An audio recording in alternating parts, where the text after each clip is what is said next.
अखिल भारतीय राष्ट्रीय कांग्रेस के अध्यक्ष मल्लिकार्जुन खड़गे जी, हरियाणा प्रदेश कांग्रेस में पूर्व मुख्यमंत्री नेता प्रतिपक्ष चौधरी भूपेंद्र सिंह हुड्डा जी, पीडब्ल्यूसी के सदस्य मेंबर पार्लियामेंट नासिर हुसैन जी, चंडीगढ़ प्रदेश कांग्रेस कमेटी के अध्यक्ष एच.एस. लक्की जी, महिला कांग्रेस के अध्यक्षा अलका लांबा जी, चंडीगढ़ से हमारी कांग्रेस पार्टी के उम्मीदवार वरिष्ठ नेता मनीष तिवारी जी।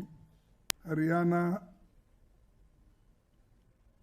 एक ऐसी जगह है, चाहे चंडीगढ़ हरियाणा मिल के रहने से मैं इसको अलग अलग नहीं समझता, और उसके साथ पंजाब भी रहने से बड़ा मुश्किल है कि एक तरफ पंजाब है, एक तरफ हरियाणा है, बीच में चंडीगढ़ है, और एक ही बहुत ही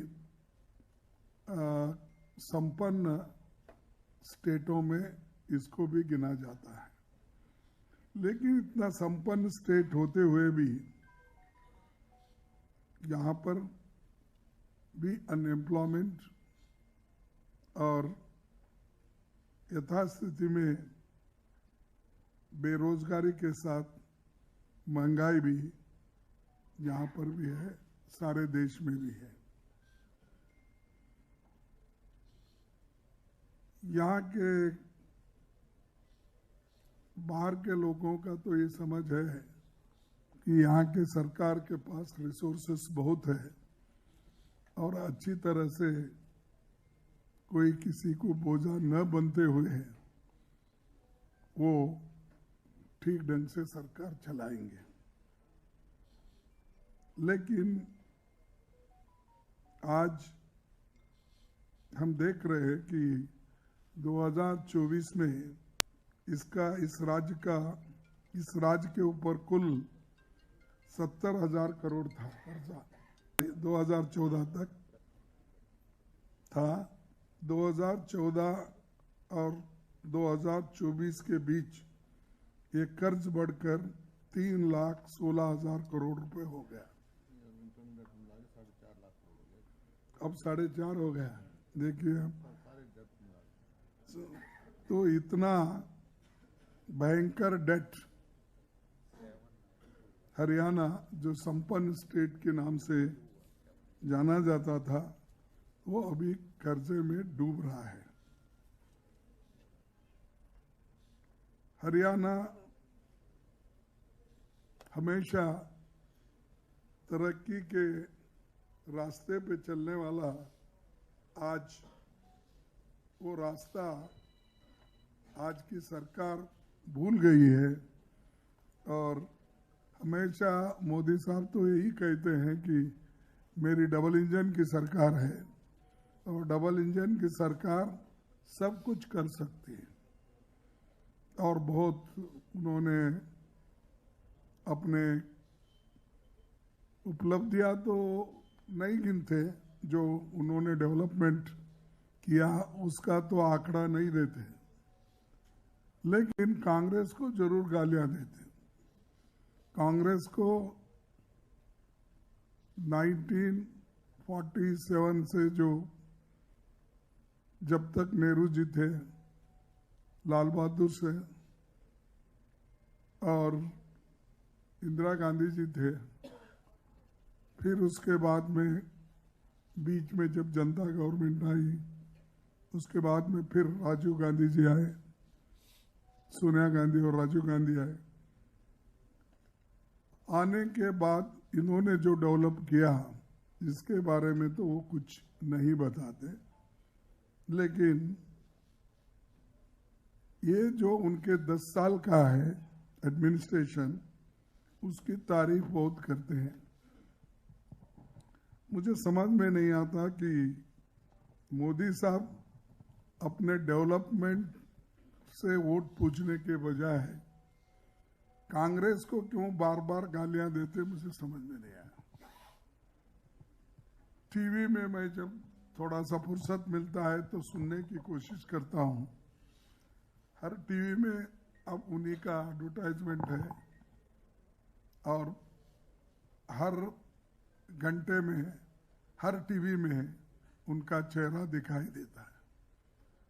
और उसके बाद में उन्होंने राहुल गांधी जी को क्या बोला, सोनिया जी को क्या बोला और प्रियंका जी के बारे में क्या बोला, और इनडायरेक्टली डायरेक्टली हमारे बारे में भी बचा कुचा रहे तो वो क्रिटिसाइज करते रहे थे। ये उनकी आदत बनी है। और जो आदमी हमेशा दूसरों की जो टीका करता है वो खुद कुछ काम नहीं करता, यही उसका मतलब निकलता है। बहुत सी चीजें उन्होंने बोली, फिर आपको दोहराना नहीं चाहता, क्योंकि उन्होंने तो 15 लाख काला धन से लेकर 2 करोड़ नौकरियां हर देकर किसानों के डबल आमदनी को, सब चीजें उन्होंने कही। और उन्होंने ये भी कहा कि बहुत से जो लंबित थे, लटकना पटकना झटकना, ऐसा कुछ उनका एक वर्ड ही था, वो अब नहीं, मेरे जमाने में सब चीजें फटफट होती है, क्लियर होती है, ये हमेशा वो कहते हैं।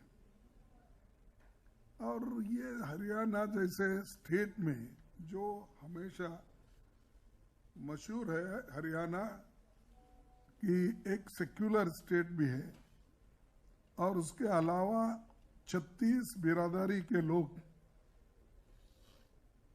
36 बराबर है ना? हाँ बिल्कुल, बिरादरी के लोग मिल के रहते हैं,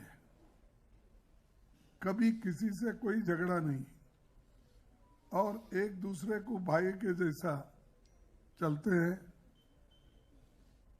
लेकिन यहां पर भी झगड़ा लगाने की कोशिश मोदी जी ने की, लेकिन उससे कोई उनको फायदा होगा ऐसा समझ के जो किए थे, फायदा नहीं होगा। ये तो यहां पर अनएम्प्लॉयमेंट भी इतना बड़ा है कि हरियाणा में अपने बच्चे के नौकरी के लिए जमीन घर बार बेच के उसको नौकरी के लिए बाहर भेज रहे हैं। और ऐसे संपन्न स्टेट में अगर ये स्थिति है तो आप सोचिए देश में क्या स्थिति होगी। इसीलिए तो हम ये कह रहे हैं कि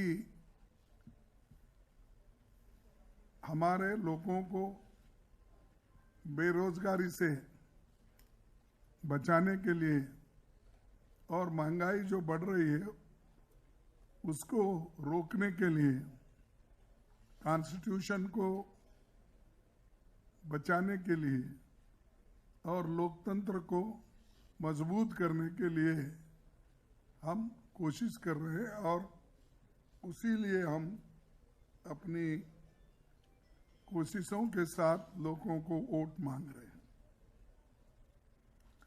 और जब ये बात हम कहते हैं तो फिर उसको मोदी जी भी उल्टा कहते हैं कि कांग्रेस वालों ने संविधान को निकालना चाहते हैं, उस संविधान में से जो ओबीसी, एससी, एसटी को रिजर्वेशन जो मिला है वो निकाल के दूसरों को देना चाहते हैं। ये कैसा होता दूसरों को देने का? संविधान है और संविधान में सिर्फ रिजर्वेशन जिसको देना चाहिए उसका पूरा लिखा हुआ है। जब संविधान में ये लिखा हुआ है फिर कांग्रेस वाले इसको निकाल कर आपको देंगे, ये कहा? हम तो संविधान बचाने के लिए लड़ाई कर रहे हैं और उल्टा वो हमारे ऊपर उल्टा उन्होंने ये कह रहे कि नहीं कांग्रेस वाले ये करेंगे।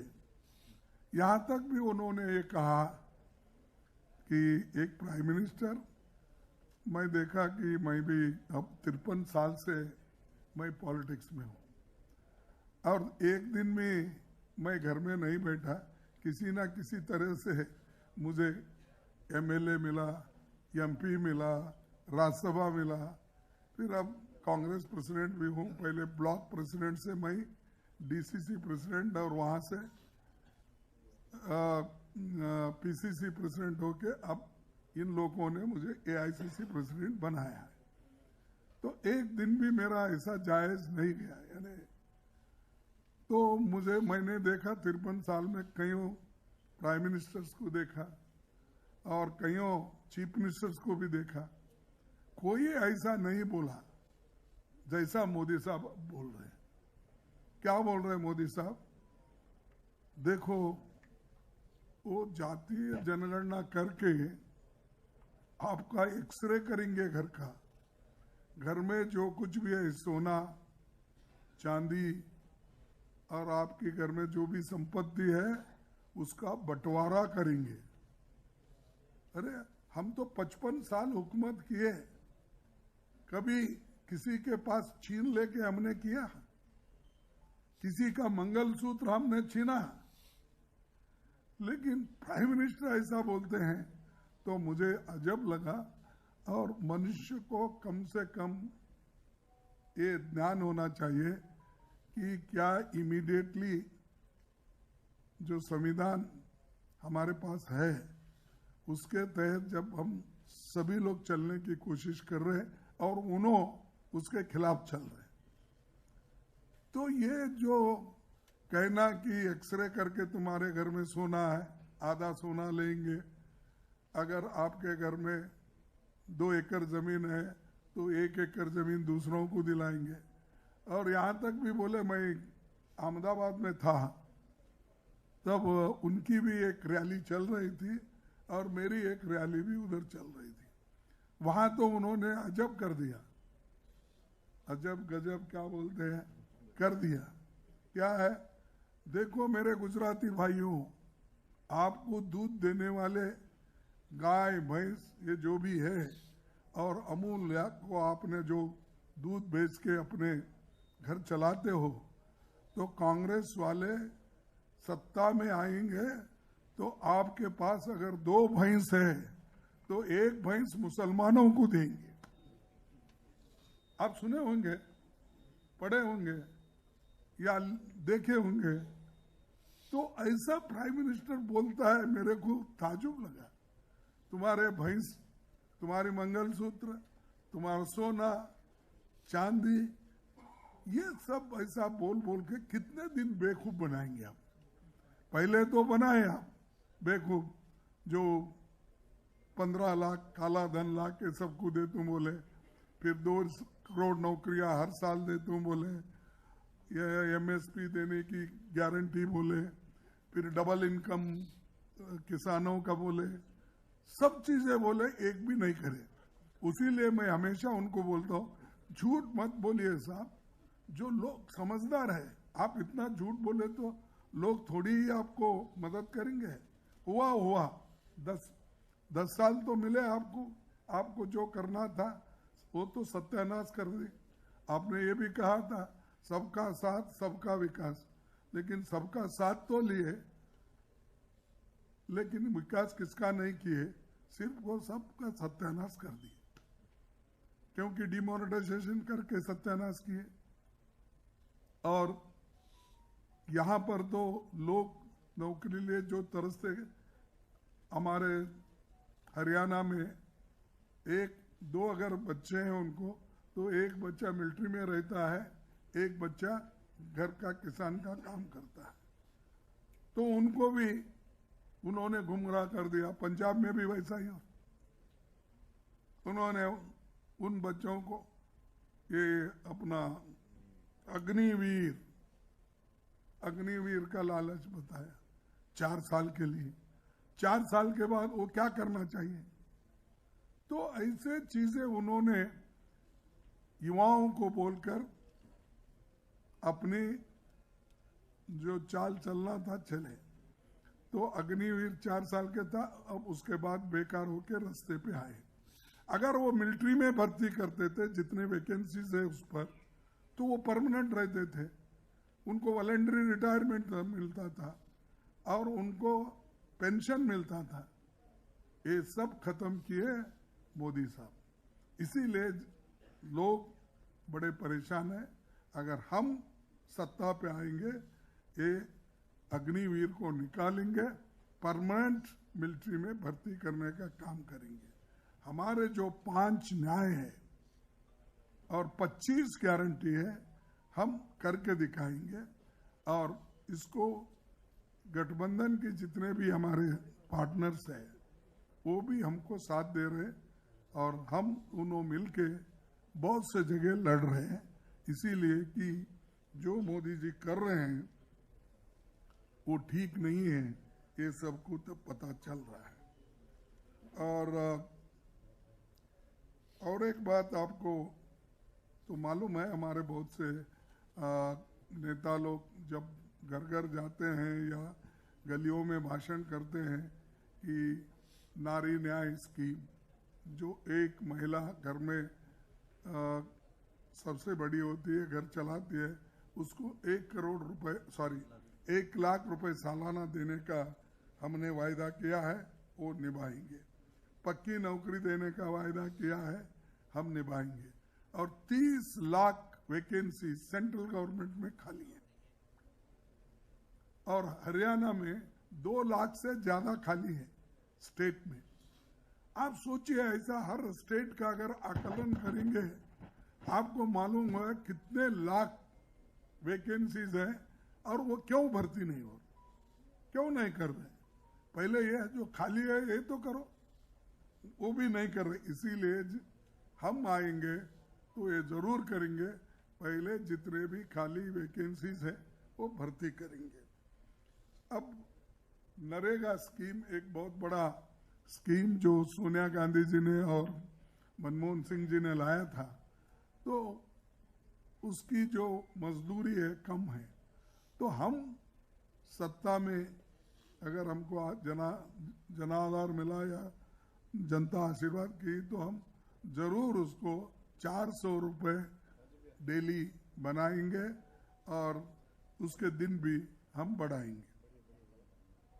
उसी तरह से एक चीज जो अर्बन लेवल पे भी नरेगा जैसा स्कीम हम ला रहे हैं, और कहा कि यहाँ पर भी नौकरी बहुत मिलती नहीं, ठेले वाले हैं, छोटे मोटे लोग रास्ते पे सामान बेचते हैं, अनऑर्गेनाइज्ड वर्कर्स है, और ये अपने कॉन्ट्रैक्ट लेबर्स है, उसके बाद डेली वेजेस है। इन सबको हम अपनी ठीक से मदद करेंगे। और आशा वर्कर्स, हमारे मिड डे मील वर्कर्स, और ये जो अपने आंगनवाड़ी वर्कर, इनको हम उनकी सैलरी डबल करेंगे। अब जो सैलरी है उसका डबल करेंगे। ये सब हमारे वायदे है, ये सिर्फ हवा में नहीं, हम बगैर बोले ही कई वायदे सोनिया गांधी जी के समय में, मनमोहन सिंह के समय में हम किए हैं। जैसा नरेगा स्कीम हो, जैसा फूड सिक्योरिटी हो, जैसा RTE हो, राइट टू एजुकेशन, RTA हो, और जो अपने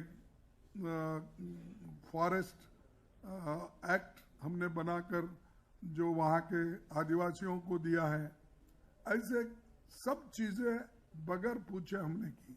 और ये जब हम वायदा कर रहे हैं, ये हम निभाएंगे। उसके साथ ही साथ आखिरी में हम पहले 5 किलो राशन देते थे, फूड सिक्योरिटी एक्ट के तहत। अब देने का हम 10 केजी राइस फ्री देंगे, 10 केजी, और ये हम निभाएंगे। अब कर्नाटक में हम कर रहे हैं, तेलंगाना में भी हम बढ़ा रहे हैं। उसी तरह से ऑल इंडिया लेवल पे जब हमारी सरकार आएगी गठबंधन की, तो ये चीजें हम करके दिखाएंगे। तो मैं इतना ही आपको कहना चाहता हूँ कि जितने भी हमारी गारंटीज हैं, न्याय है, और जो कुछ हम कर सके पहले वो तो करेंगे ही, लेकिन मोदी जी जो इतने झूठ बोल रहे हैं, क्यों बोल रहे हैं मुझे समझ में नहीं आया।